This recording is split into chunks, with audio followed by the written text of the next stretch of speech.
Sur la question des avoirs russes qui sont gelés, je veux ici rappeler le cadre juridique international qui est connu et très clair. En droit international, nous n'avons pas le droit de saisir des avoirs gelés. Nous n'avons pas la base juridique pour le faire.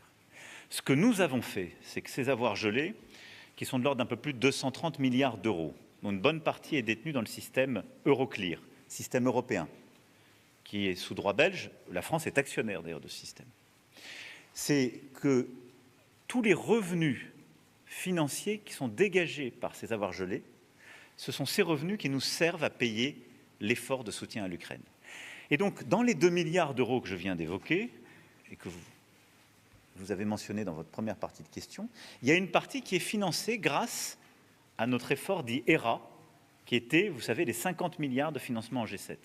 Eh bien, les Européens ont fait 18 milliards de prêts aux Ukrainiens, dont 9 milliards pourront être utilisés sur le militaire, ce qu'on va faire pour payer ce matériel pour partie.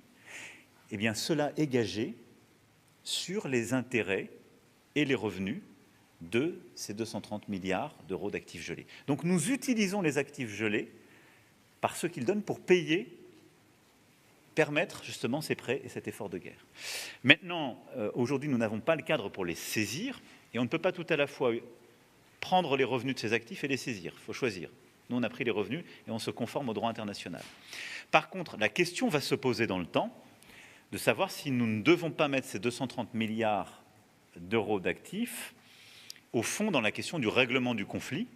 Et parce que la Russie ayant massivement détruit l'Ukraine, il est normal qu'elle contribue aussi pour partie à sa réparation sur le plan financier. Mais ça fera partie des discussions justement de paix et du jour d'après. Voilà le statut de ces 230 milliards d'euros. Et je pense qu'on a raison d'être rigoureux sur ce point. Et donc, en ce moment, nous travaillons vraiment au cadre juridique, à l'avancée de tout cela, en lien très étroit avec la Commission européenne et le gouvernement belge.